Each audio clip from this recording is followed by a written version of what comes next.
All right, guys, welcome to another CyberSec Tuesday. Tonight we have um, Cool Cat here doing a talk on our Knoll 404 CTF coming up this weekend. He's going to be talking about preparing yourself and how to get started with that. Before we kick things off, I do want to do a shout out for our sponsor, ArcLight 6. They are our newest sponsor. ArcLight 6, they deliver a risk-based, security-first engineering solution that protects systems of their clients from the ground up. If you're interested in their services, they are a cybersecurity consulting firm that focuses in software development, compliance, and other areas as well. Check them out at arclight6.com. But other than that, Cool Cat, if you want to take it away, it's all yours. Cool. Thanks. Yep. So I'm Cool Cat, guys. Probably saw me do a talk, a few weeks ago about persistence. In line of our capture the flag competition coming up this weekend. Again, thanks to ArcLight 6. So let's go ahead and get started.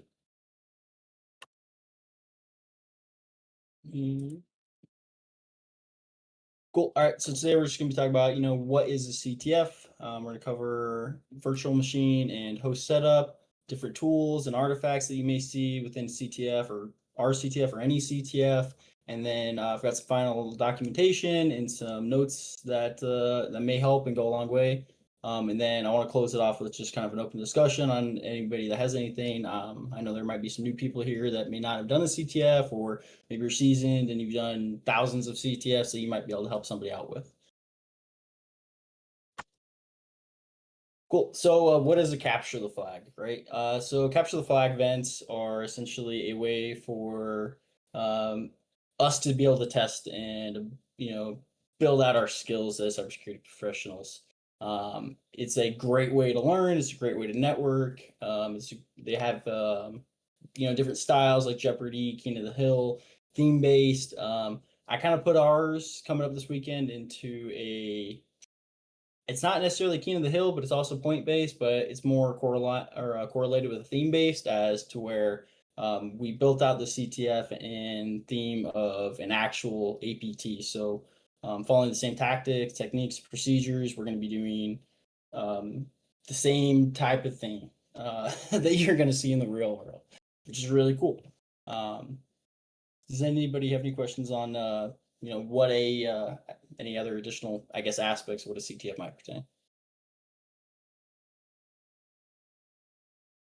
Cool. Bunch of CTFs I have listed here that you can actually attend. Pico CTF is great especially for beginners. It's beginner friendly. They have a lot of free, different challenges and courses that can kind of take you through and walk you through whether it's, cryptography, forensics, web exploitation. They've got a bunch of them. Try Hack Me, the advent of cyber. That's a really good one. I think Hack the Box also has an advent, especially their advent calendar challenge in December that builds up to the new year. The National Cyber League, that's a great one. That's one I do. I do that every season. They do it in the spring and the fall, and I think I go away with a new skill or a new tool or something that I learn every time I go to that one. That's great for beginners and all the way up to people that have been doing this for years. Over the Wire is another great one. They've got a whole list that you should check out, and then of course we've got Knoll 404 that's coming up. So going into VM support, there's different ways you kind of want to, build out I guess your CTF box. You can always use it on your Windows or your host Linux machine, but we encourage that you, build out an isolated environment. Our CTF coming up you're not going to need an isolated environment, but it's always nice to have. So whether you're using VMware Pro or Oracle VirtualBox, you can even use the cloud. That does cost, a lot more money than Oracle Box or VMware. There's Flare VM, which is it's pre-built Windows VM with different tools, scripting capabilities. They use it a lot in reverse engineering in line of not in line. next to Remnux, which is also for reverse engineering. But that's a Linux box, which takes us over, like Kali, Parrot. And then I love the Sift workstation. That's what I use I use that daily. That's built out by Sans. You can download it for free if you create a Sans account. It's just a Ubuntu, I think, 24 or 22 version. But it also comes preloaded with forensics tools. And then you can build your own over time. What does that look like?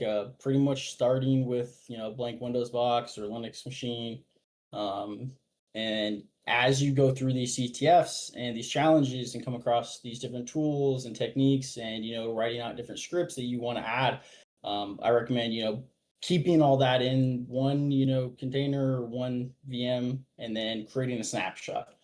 Make sure you keep updated snapshots, keep a copy of it. I don't know if this is just me, but a lot of times I'll be doing a CTF challenge and I will have an issue where I had a previous snapshot and it just fails to load. And if I don't have a saved copy, then everything goes haywire and I got to start from scratch. So take a snapshot, make sure your VM's updated. Donnie can attest to that. If you don't update your VM, you may be struggling before a CTF challenge. And it can take a lot of time and fun away from the challenge because you're sitting there trying to fix and troubleshoot your own stuff instead of the actual challenge at hand. Test your tools out prior. There's a bunch of different tools that we're going to be going over to. Most of them are pretty basic, but it's worth the testing, make sure they work, even if it's just opening up. And then if you're doing something like hack the box, make sure you've got a good VPN connection and making sure that's there. Cool. Some of the tools we're going to go into tonight are going to be Eric Zimmerman tools, Nearsoft browser for primarily history, browser history, excuse me, and then SQL DB, which is again kind of like browser history, but along with like bookmarks and other aspects that it uses. Event Log Explorer, which is an alternative to the nasty Windows event viewer. And then we'll go into Registry Explorer and Timeline Explorer, which are also Eric Zimmerman tools. Does anybody have any questions so far? Cool.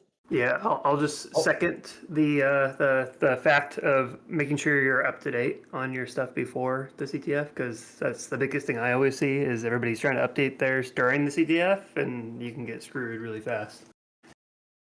Yep, I've definitely done it last year at DEF CON for the Blue Team CTF. I don't know if it was a VM issue or something that I was doing wrong, but I think I spent probably about 2 hours out of a 4-hour CTF of troubleshooting my own stuff.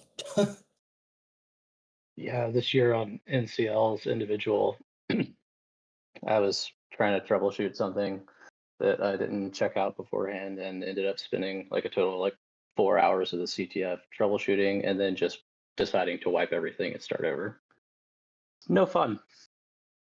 No fun at all. So yeah, make sure that's up to date. And when we get into the open discussion, if anybody wants to see how we can set up our own or pull one down that's pre-built, feel free.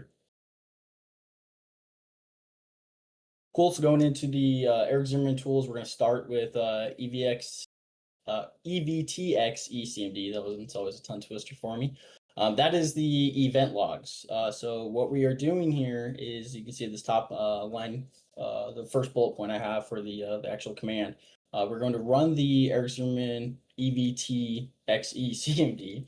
We're going to point it to the file or the log, the specific file log that we're doing, whether that's your application, that's your security, or your system, which are the three main ones. And then we're going to output those logs actually to a CSV format. So it's a lot easier to read, it's a lot easier to view. We can, when we get into timeline viewer, we'll be able to actually sort those and correlate the events with timelines a lot easier and a lot faster than you would in an Excel sheet. So it just makes it all around easier. You can parse it, you can script it, you can do a lot with it. So I got this cool little picture of Rick and Morty. If you're not too crazy about what an event log really is or what it represents, think of it as when a cop goes on the radio and is like, hey, I got a 761 for whatever, that event ID means something. And so us as forensics analysts, we need to know what that meaning is, right? Whether we're Googling it, whether we already know, but I thought I'd add this little meme in here. So if you've seen this episode of Rick and Morty, the squirrels are always like, run a possible 198 on a possible Doolittle. So I thought it was a little funny, but a little joke in there. Any questions on event logs? Cool. All right. So now we've got a MFT ECMD. So the MFT is the master file table. The master file table is kind of a what was files, executable scripts, PNGs that were at one point, whether or not they are now still active, allocated within the actual, the hard drive or memory within the actual host itself. Whether it's there or it's not there. So it may still show up if it's not there.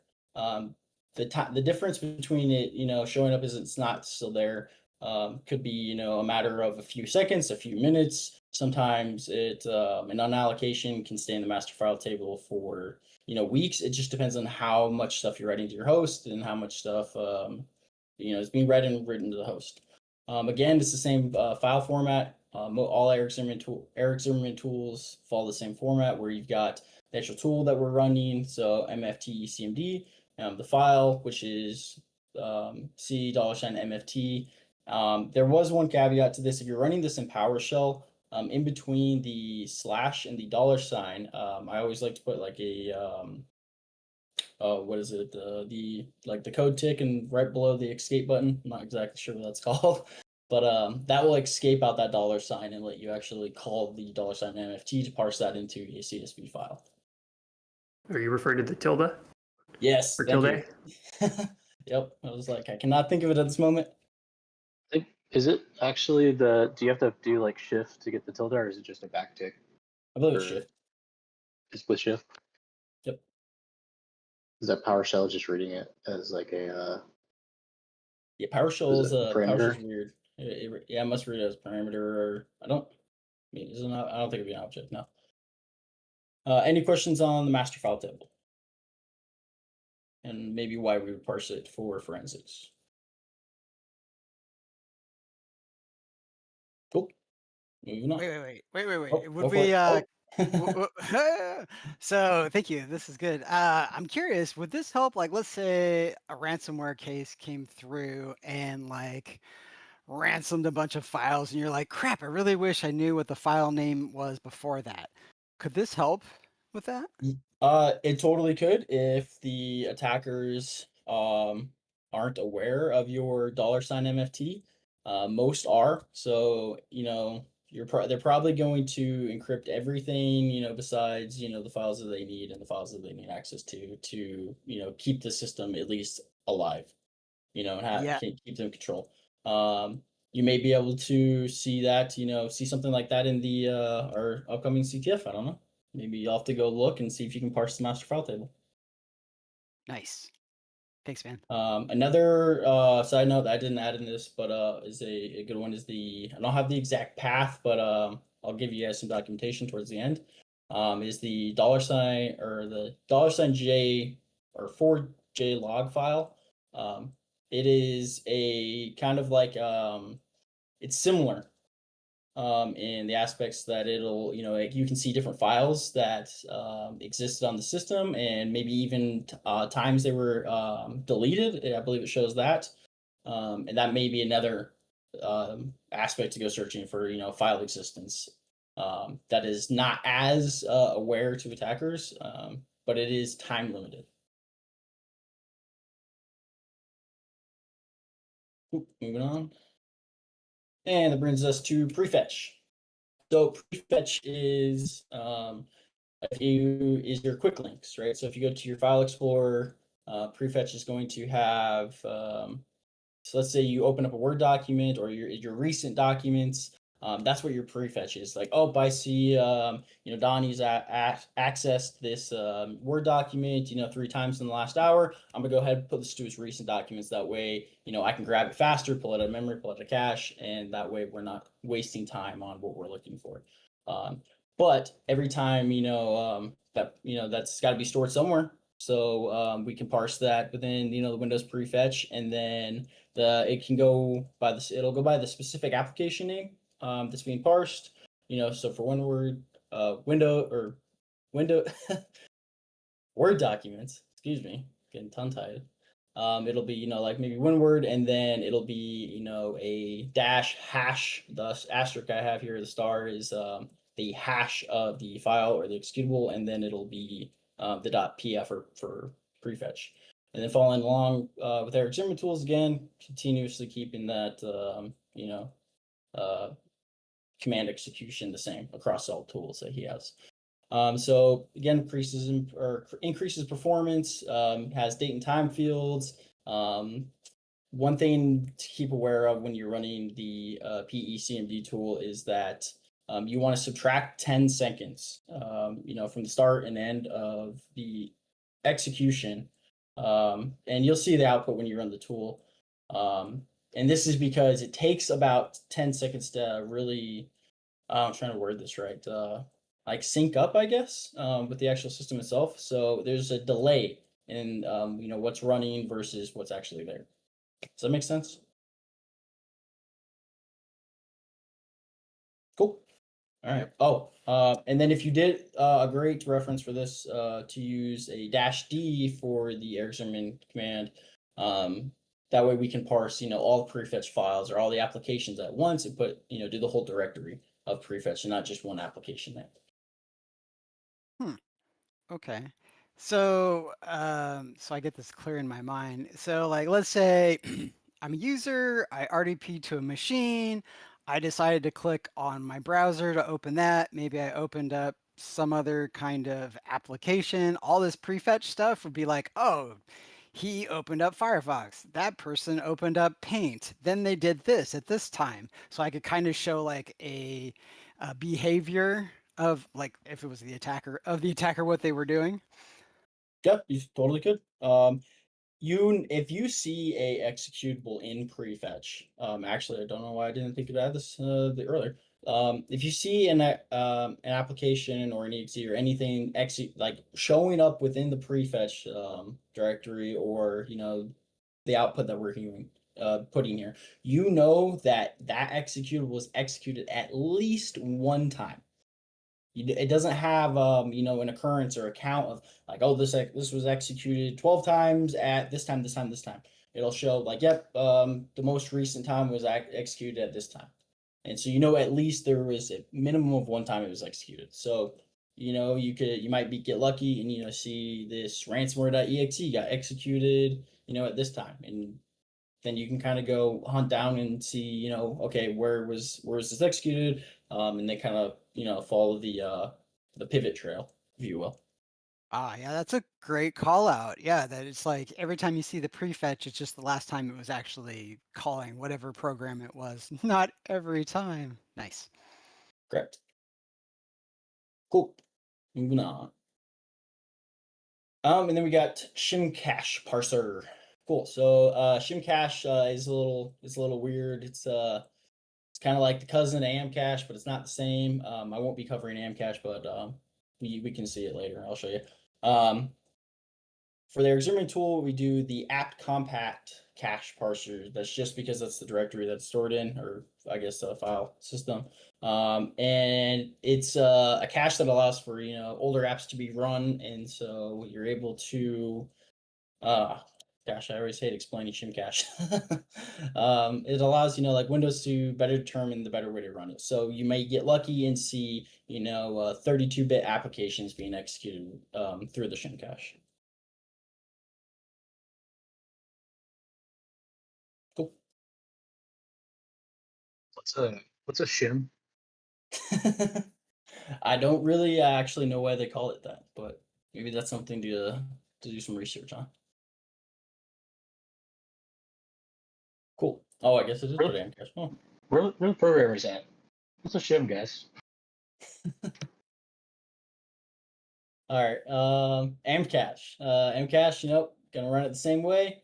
And Mcache is considered a Hive, so we've got that .hve extension, but it's similar to Shimcache where it tracks applications, executables, drivers.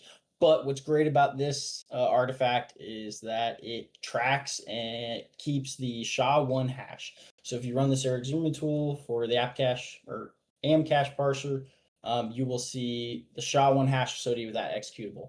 When you're going through an investigation or a CTF, I love to check the unallocated files, CSV first. That's like my go-to because it shows it it's going to show all the stuff that may not be recognized or something hiding in memory or something that's hopefully going to stand out over like shortcuts, which would be maybe your prefetch or your LNKs that you're going to see in there.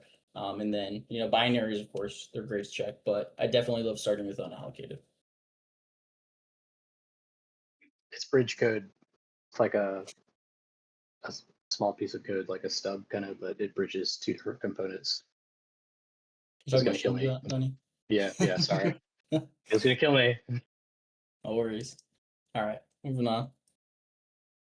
Cool. All right, so this brings us to Registry Explorer, which is a fun tool. So for those of you who don't know what the registry is in Windows, it is essentially how Windows works. It's where everything's stored. It's everything and anything that's worked there. It is the developer's wild, wild west.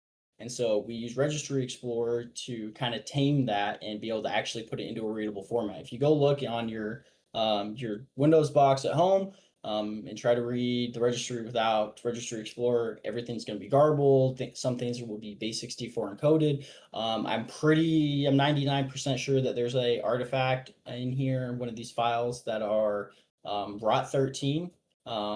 Why? I don't know. Nothing's standardized. The registry is still to be completely explored, which is insane to think about that and how big this, the registry on, just a laptop really is. Registry Explorer is also an Eric Zimmerman tool. But if you can see on the right-hand side, there's we're up here in the root directory, control set 01, go to control, and then we've got the subhive of computer name, and then another subhive of computer name, and then what you can't see on the screen is, on the right side where it would actually output like, yep, this is where the computer name is stored in the registry or in the computer. So when you go into your settings and you set your computer name, this is where it's actually stored. There's different artifacts in here for forensics that we'll go over towards the end that you'll be able to correlate. Okay, like if I wanted to find, a file name or, network connections that were called out, or maybe there was a deleted registry, Registry Explorer, or not registry, deleted hive. And in the registry, we call these files and folders hives. So Registry Explorer allows us to see deleted hives possibly, which is, great. Registry Explorer also does have a command line version for RECMD, which we can, use for scripting and other things. And then this other image here, I've got, the different common registries that we have laid out.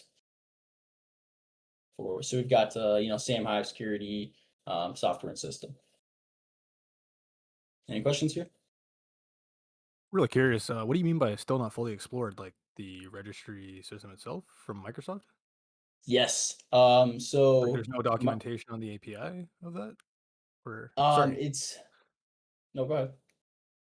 No, I was just sorry, go on. So yep, it still hasn't been explored. That's why we call it the Wild Wild West. There are registry hives that we still don't know what it does. There are registry hives that they're always adding to the registry. So Microsoft likes to do this thing where, for example, like device classes on the screen, for example, right? That may say device classes. You go into it and it shows different GUIDs and different aspects, but in reality, it 3 years down the road after the developers published it, we may find out that device classes actually correlates to GUI graphics within applications. It means it's very just kind of thrown in there, and they don't take anything out. They just keep adding and adding and adding and adding. which is insane. So that's why it's one of those never-ending phenomenons. I love this the saying when I was in the army. It's kind of like a box with a bigger box inside of it, with a bigger box inside of that, with a bigger box inside of that, and it just never Like the ends. Russian dolls. Yep. But inside of it, it's this fifth, fourth dimensional bubble blowing contest that never ends. Fair enough. No, okay, thank you. I was just curious. Nope. Yeah, You're good. I want to add on top of that because it's like closed source, right? Microsoft is closed source. And so you could think of it as like when they patched, I forget what was it, Print Nightmare. They patched it, and when they patched it by default. So you no longer had to have it in a registry key. It's actually like not configured in the background where you can't see Ah. it. Yeah, where before you actually would have to like create the key, create the registry, and then the system would recognize certain settings. And then once they patch it, they can opt to be like, yeah, we're just going to make it, in the base system that you can't see that's closed source. That's why it's kind of it's Wild West because it's like half of it's hidden, or I don't even know how much of it's hidden, but some of it's closed source, basically. It's Microsoft. Is that for Yep. bad actors or just to kind of keep their stuff proprietary? Proprietary, yeah. Okay. Yep. It's not Linux, right? Yeah. Yep. Yeah, you said the log4j thing. I was thinking about that. You can actually go into the registry and delete that registry or turn that registry key off and then be vulnerable to log4j attack. I forgot about that. That's a good point. Cool. To caveat the Registry Explorer, these are some more, common Registry Explorer or registry really hives. The more common ones for, HKey current config, current user, and like the two main ones that we really want to focus down on are, the system and the user, right? Because the system itself has a hive or a registry really, where it's, the SAM security and software. And then the HKey current user, which is your nt.dat and dat.log, which is really focused just on user activity, what the user did. There's a registry key where you can literally go in and see how much time a user spent on what screen. So if a user spent 15 minutes on YouTube, it's going to log that. If a user spent 15 minutes on a Word document, it's going to log that also. You're going to be able to see all of that.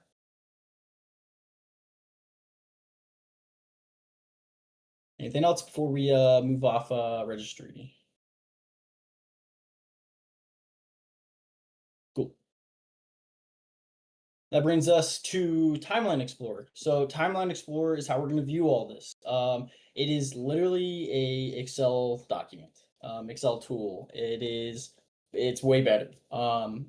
It's one of those things where you can't edit, but you can manipulate and you can move and you can globally search the data, and you can allow things to stand out and look more vibrant. Is a great way I like to think of it. Down at the bottom, this is what I like to do. It's kind of like, what's the word? Making pivot tables, which are great, but you can just drag and drop them. So I've got, file name up top and then in use, down at the bottom. So then I'm searching by, individual file names. So, we're already sorting there and then, seeing whether or not it was in use. Right. And I guess can't see it on screen right now, but it is definitely a must-have. Your computer, when you go to install it, your computer may ask you to install a .NET. That's totally normal. Just throwing it out there. Some computers don't have it the version it needs in by default. But we can mess around with it in the open discussion if you guys want, or if you guys have any questions now, we can go over. Cool. So browser history view. This is a great tool. I use it all the time. Use it pretty much, almost any type of time I'm doing forensics, where it requires me to search it, browser history. If you actually see, this is me searching 0404, going to their website. One thing I like to point out is if you see, Internet Explorer activity within this, Windows specifically, or clearly only Windows, still records, sometimes history and other browser artifacts and still stores them within Internet Explorer. So this tool is great for, Firefox, Chromium based, Opera. It's got too many browsers to count that it'll view most of them. Maybe not like Python, but yeah. So history, caches, cookies, bookmarks, downloads, preferences, auto loads. It's got a lot. It's got a lot more. So it's definitely a great recommended tool for any forensics CTF that you got going on. And then yeah, I think that's about it for this tool. Any questions? Cool. And then we got SQLite DB, which is again Firefox and Chromium-based browsers. Chromium-based and Firefox, not only do they store within generic text files, or I think Chrome likes to do protobuf logs, but they also like to do databases. And so, for example, Firefox loves stores their history file within places.sqlite. So this tool is used to view the different tables within that, and you can view the different history. On the bottom left, I got the corresponding IDs that go along with that history URL.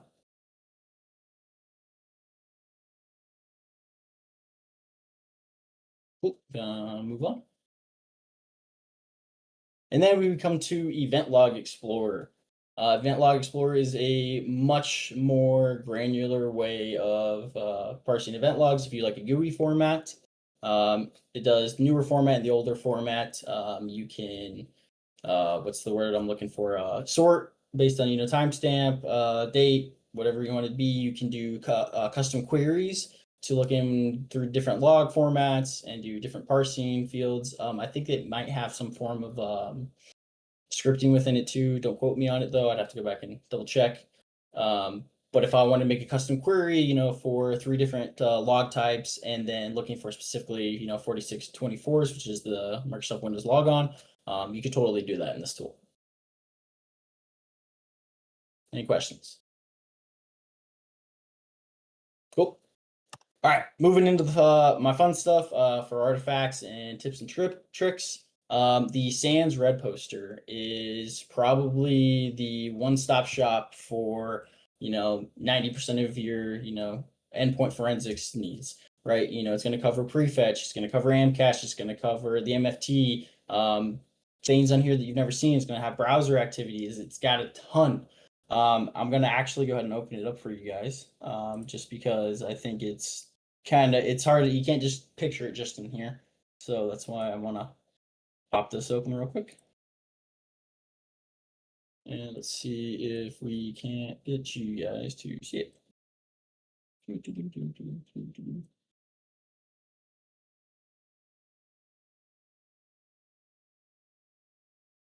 Cool. So this is the Sans Red Poster. At the top right, we've got our Windows time rules.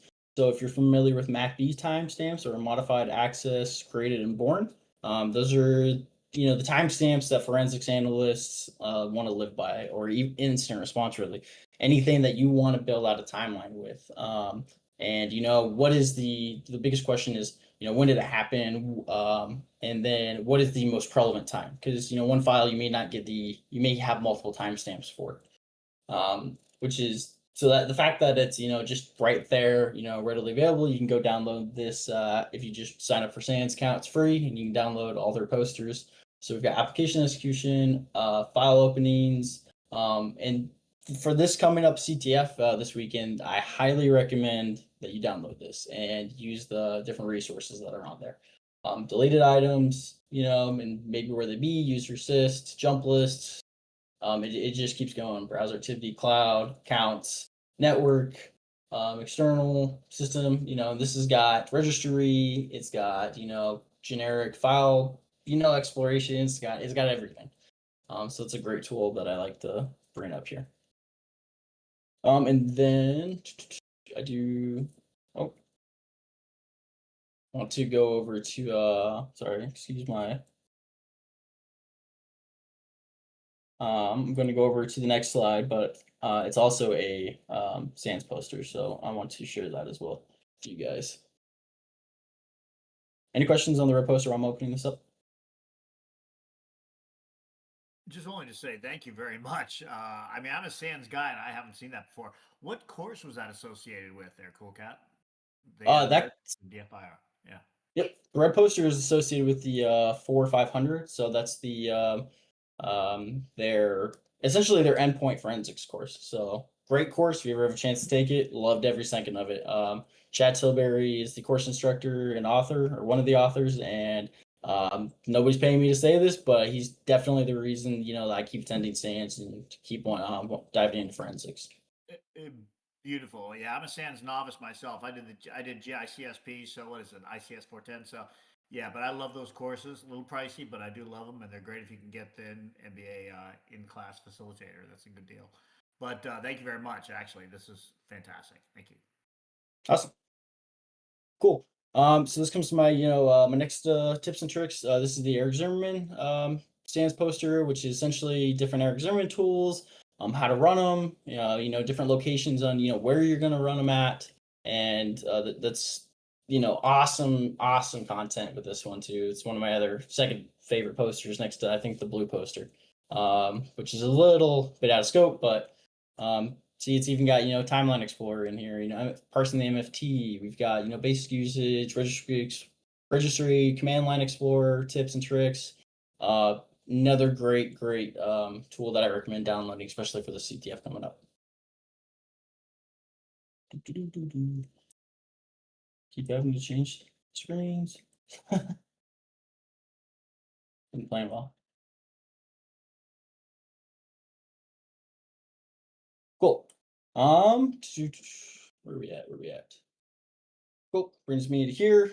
And then I guess, yeah, closing out, let's go ahead and finish up with an open discussion. If anybody, wants to talk about setting up their, their VM or, different artifacts that they want to go into depth on, or maybe you see something on a red poster or whatever it is, let's get at it.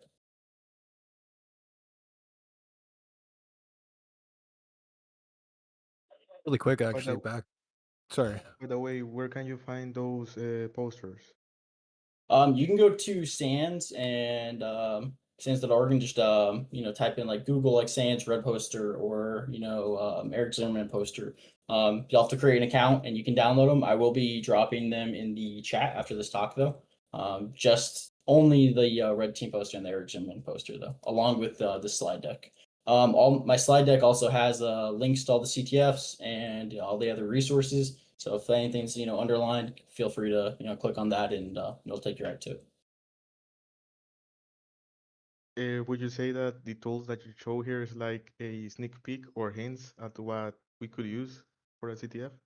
I wouldn't say it's a sneak peek, but I would definitely say it's a hint on what you should be downloading and preparing for this coming weekend. Yes. Got it. So anything that I showed here tonight, or Barry Sployd or Donnie or me have shown in the past few weeks, along with our different preparation talks to lead up to the CTF, which you can go find on Noel's YouTube channel, and they're all going to be correlated to this this upcoming CTF. So that's also another resource that you guys have. When you come down to the maybe you're stuck on a challenge and you can't remember that one artifact, you can go zoom through, double time video, or run through these slide decks, and you'll be able to hopefully find out what you're looking for.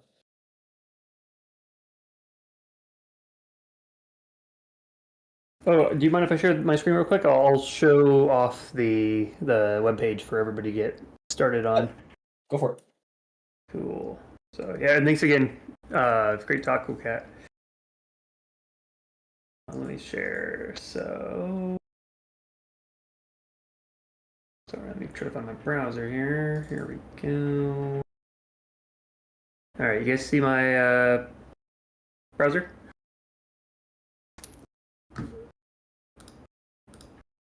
Yep. Okay. Cool. Yep. Awesome. So yeah, this is our webpage here for the CTF this week. CTF.no44.org. You can come here. You can register. If you have an account, you can log in. The gang got put together this cool getting started guide here, so feel free to check this out. And then for the CTF, we got. Is it what time are we starting at? Is it 9 a.m. on Friday? I